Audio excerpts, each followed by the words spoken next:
Today we're zeroing in on a topic buzzing with potential for independence and, that satisfying feeling of building something yourself, starting and running your own one-person lawn care business. Yeah. If you're like many of you listening and wanting to get up to speed quickly on ventures that could offer real rewards, well, you're definitely in the right place. Exactly. And for this deep dive, we've pulled together some really practical resources. We looked at advice from a marketing specialist, Barry Kooks, over at Volusia County Public Library. He sees what makes small local businesses tick. Okay. We've also got overviews of the lawn care industry itself, the realities of maybe starting this as a side hustle first. Good angle. The basic steps to get a company set up, and of course the big one, how to make sure the numbers actually work in your favor, profit margins. Right. So our goal here is really to give you the essential info, the straight facts on launching and hopefully thriving as a solo lawn care operator, covering the initial setup, operations, financials, the whole picture. Okay, so the image, it's appealing, right? Cruising around on a mower, sunshine, but let's get real.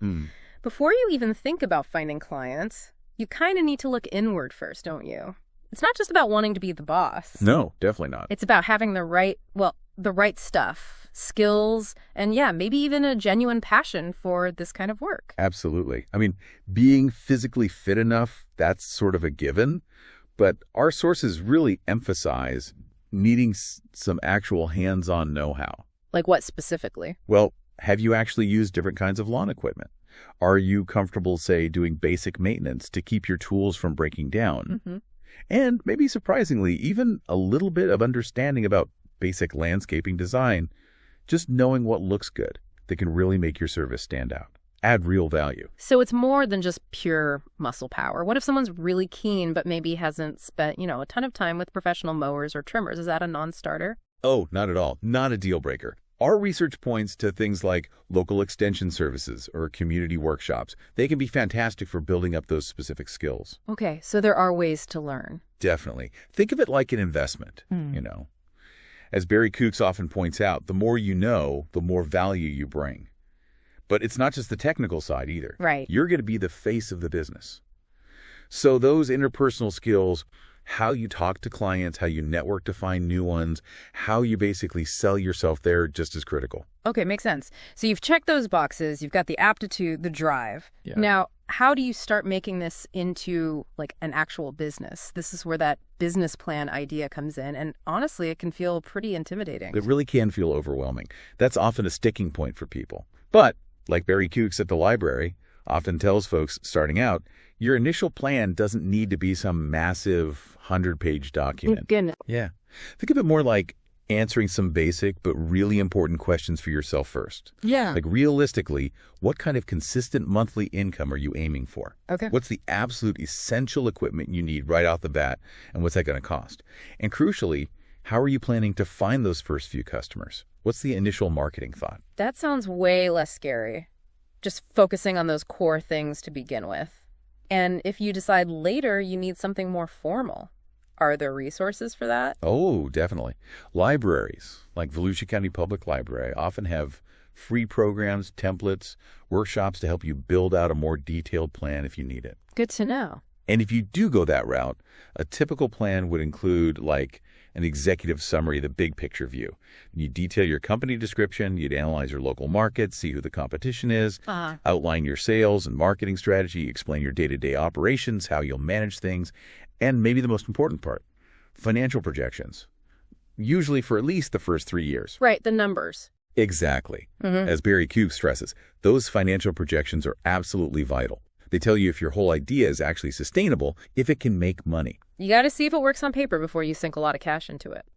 Okay, so you've got that basic plan, maybe just answered those key questions. Now comes the maybe less exciting but totally critical stuff, making it official. That's it, exactly. Yeah. Registering your business Yeah. with the local city or county, maybe state, federal authorities. It's just non-negotiable if you want to operate legally. Right. The specific requirements, they do vary a lot depending on where you live.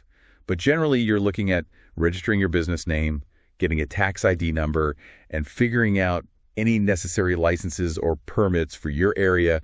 Trying to skip this. Big mistake. Lots of potential headaches later. definitely sounds like priority number one. Yeah, Legal. And then there's the safety net, right? Insurance. Oh, absolutely essential. Yeah. You have to protect yourself, protect your personal assets. Our sources all highlight general liability insurance. That's a must-have. What does that cover exactly? It covers things like potential accidents, someone getting injured on the job, or say you accidentally damage the client's property while you're working there. Okay. And if you're investing a decent amount in your equipment, mowers, trimmers, blowers, you should definitely look into property insurance too. Protects against theft or damage to your tools. Okay, so legal.check. Insured, check.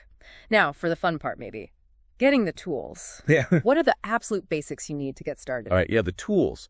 The cornerstone, obviously, is a good, dependable lawnmower. It's really worth putting some time into researching models. Find one known for quality and reliability. Don't just grab the cheapest one. Got it. What else? You'll definitely need a good string trimmer, for the edges and around obstacles. A leaf blower makes cleanup way faster. Basic hand tools, rakes, shovels, and depending on what services you plan to offer right away, maybe a lawn aerator. And if you're doing fertilizing, you got to factor in the cost of seeds, fertilizers. Oh, and critically safety gear. Eye protection, ear protection, sturdy boots, non-negotiable investment in yourself. Yeah, makes total sense. And spending a bit more on quality tools up front probably saves you hassle down the road, right? Fewer breakdowns. Absolutely. It can seem like a bigger hit initially, but quality equipment usually means fewer breakdowns, less frustration, and frankly, more professional results. Plus, regular maintenance is key. Keeping it all running smoothly. Exactly. It extends the life of your tools, keeps them efficient, and minimizes those unexpected repair costs that can just destroy your profit, especially when it's just you. Some pros even suggest setting aside a little bit from each job just for maintenance funds. Smart. Okay, you've got the gear.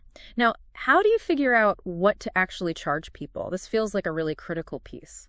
It is. This is where you need to find that sweet spot, right? Be competitive, but also make sure you're actually making money. The first step is definitely research. See what other lawn care businesses in your specific local area are charging for similar services. Okay, scope out the competition. Yep. But don't just copy them blindly. Your pricing needs to account for factors specific to each job. Like, how far do you have to drive to get there? How big is the lawn? Is it complex? Lots of trees? Flower beds, weird shapes. What's the terrain like? Is it flat or hilly? How often do they want service? Weekly? Bi-weekly? And are you doing just mowing or adding edging, trimming, maybe fertilizing? All that affects the price. So definitely not a one-size-fits-all price per lawn. You got to assess each one, and maybe offering some kind of deal can help build loyalty. Exactly. You could offer, say, a discount if someone signs up for a whole season, a long-term agreement, or maybe a small discount for referring a new customer who signs up. Ah, referrals. Yeah, these incentives can be really effective. They encourage repeat business, and you get that valuable word-of-mouth marketing going. Barry Kooks often points out keeping a customer you already have is way cheaper than finding a brand new one. True. Okay, speaking of finding new customers, how does a one-person show get the word out effectively? What kind of marketing actually works? Well, there are actually a lot of accessible options, thankfully. Having even a basic professional-looking website is almost essential now. It's like your online shop window. Right. List your services, maybe give a general price range, clear contact info. Don't ignore local social media groups, either Facebook groups for your town or neighborhood, maybe next door. Oh, yeah, those hyper-local ones? Barry Kooks mentioned those can be surprisingly good for reaching people right nearby. And traditional stuff still works too. Flyers in target neighborhoods, maybe a small ad in a community newsletter. Okay. Attending local events like home and garden shows can put you face-to-face with potential clients. And like we just said, always ask happy customers if they'd be willing to refer you. Don't be shy about asking. Exactly.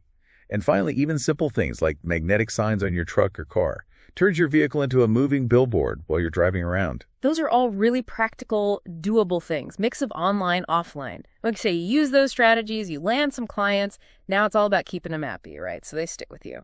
Absolutely. This is where the rubber meets the road, long term. Yeah. Consistent, high-quality service, and actually building relationships with your clients, that's paramount. What does that look like in practice? It means being reliable. Show up when you say you will. Deliver professional-looking results every single time. Be responsive if they have questions or specific requests. Actively ask for feedback sometimes. And if there is a concern, address it super promptly and professionally. That can actually turn a potential negative into a positive, build even stronger loyalty. Because really, a happy, loyal customer is your absolute best marketing tool. They talk to their neighbors. Okay, let's flip the script for a second. Thinking from the customer side, what do they typically expect to pay? Understanding that could really help someone figure out where their own pricing should land. Yeah, that's a really smart perspective to take. Knowing the general market rate helps you price competitively but fairly. Generally, costs could vary quite a bit. Based on what main factors? Several key things. The size of the lawn is a big one, usually measured in square footage. How often they want it done, weekly service is usually a bit cheaper per cut than, say, biweekly or monthly. Okay. The complexity, we talked about hills, obstacles, lots of trimming needed, that adds time and effort, so it costs more. And of course, any extra services beyond just mowing, like edging, blowing clippings, maybe bagging them. Right, and customers might see different ways services are priced, different structures. Exactly. A really common one is just a per service rate. Pay each time you mow. Based on those factors we just mentioned, that could range, maybe $30 on the very low end for a tiny, simple lawn, up to $80 or more for a larger, more complex one. Okay. Then you see monthly contracts. Maybe that bundles, say, 4 cuts a month for a set price. That might be somewhere between $100, $300, again, depending on the lawn. And longer terms. Yeah, seasonal contracts are popular. Covering the main growing season, maybe spring through fall. Those could be anywhere from, say, $300 to $1,200. And then annual contracts offer the most comprehensive care, often including things like fertilization, aeration, cleanups. Those could range pretty widely, maybe $1,200 up to $3,000 or even more for large properties. Wow, quite a range. It is. But usually, the longer the contract commitment, the better the per-service rate tends to be for the customer. That gives a really good feel for the pricing landscape. And thinking again, like a customer choosing a service, what should they look for? This gives our listener clues on how to be the company someone chooses. Right. Smart customers will usually get quotes from a few different companies. They'll compare the price, sure, but also exactly what is included for that price. Makes sense. They'll definitely look for testimonials, online reviews, Google, Yelp, places like that to see if the company is reliable and does good work. Checking for credentials and, crucially, insurance is also really important for a homeowner. Peace of mind. Exactly. And they'll likely appreciate companies that have clear, maybe flexible pricing options and are upfront about what the fees cover. No hidden charges. Okay. Good insights.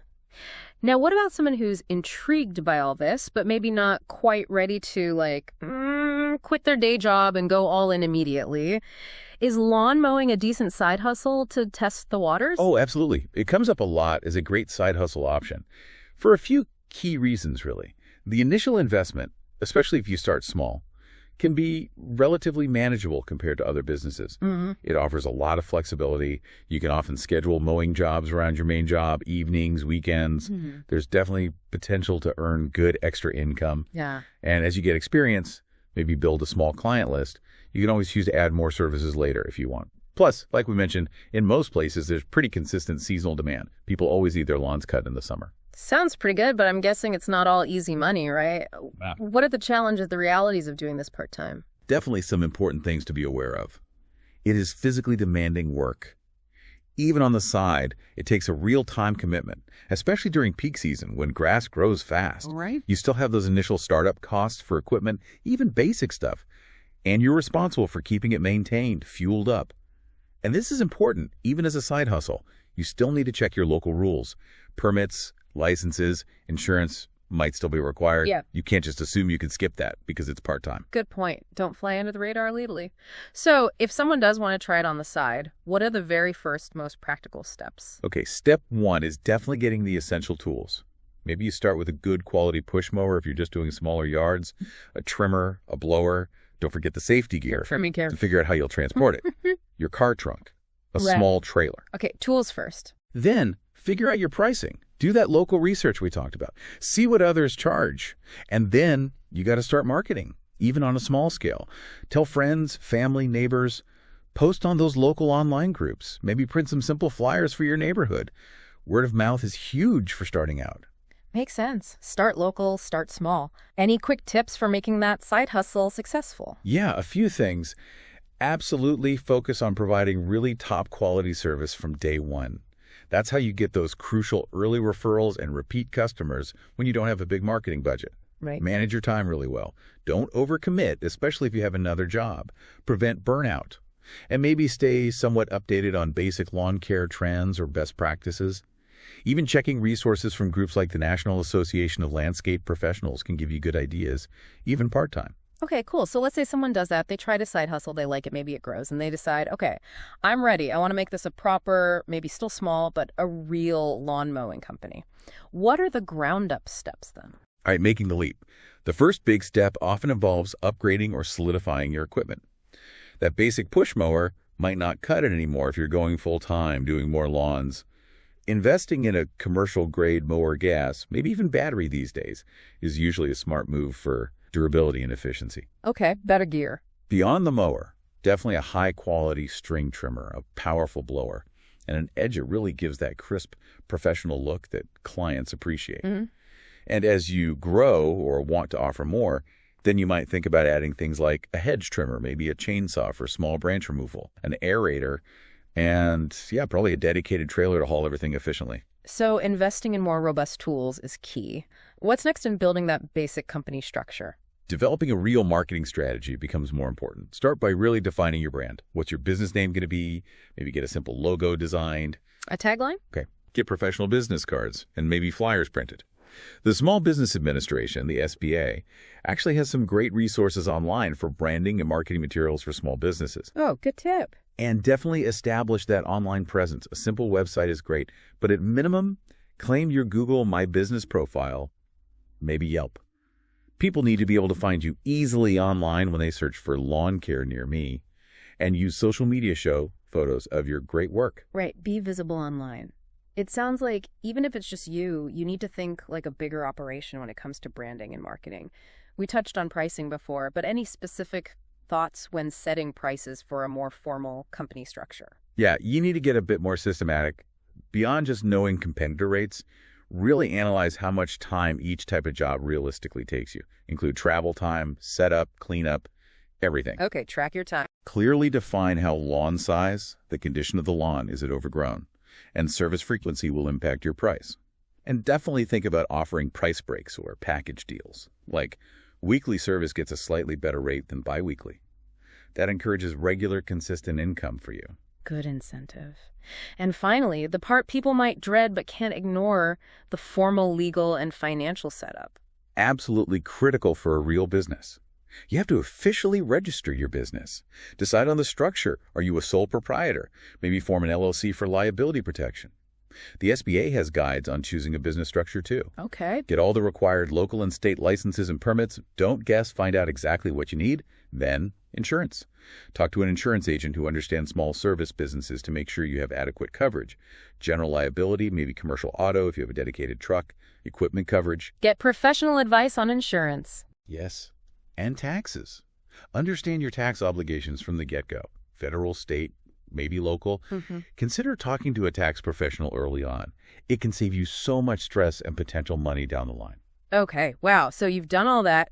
You've put in the work, planned, registered, insured, marketed. You're out there mowing. Clients seem happy. How do you actually know if you're making money, if the business is sustainable? Let's talk about the bottom line profit margin. Yeah, this is where you really need to understand your numbers to know if it's working long term. Your profit margin, basically, it's the percentage of your total revenue, all the money coming in that's left over after you've paid all your business expenses. Okay, how do you calculate that? The basic formula is pretty simple. You take your total revenue, subtract your total expenses. Then you divide that result by your total revenue.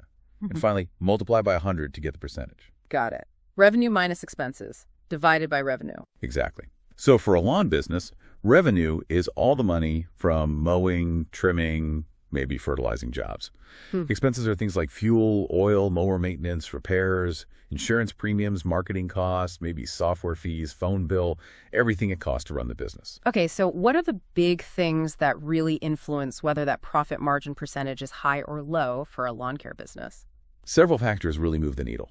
The size and, importantly, the density of your client base matters. Lots of clients clustered together means less travel time, more efficiency.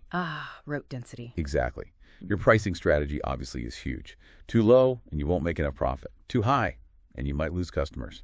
Keeping a really close eye on your operating expenses is critical. Always look for ways to trim costs without hurting quality. Fuel, supplies, efficient routing, Seasonality plays a big role. You need to maximize your earnings during the busy season to carry you through the slower winter months, if you have them, and diversifying your services, as we mentioned, adding things like spring-fall cleanups, mulching, small landscaping jobs that can bring in extra revenue streams and potentially boost overall profit. It sounds like you constantly need to be looking at the business and tweaking things. Are there specific strategies someone can use to actively try and improve their profit margin? Oh, definitely. You can be proactive. Implementing really efficient route planning is a big one.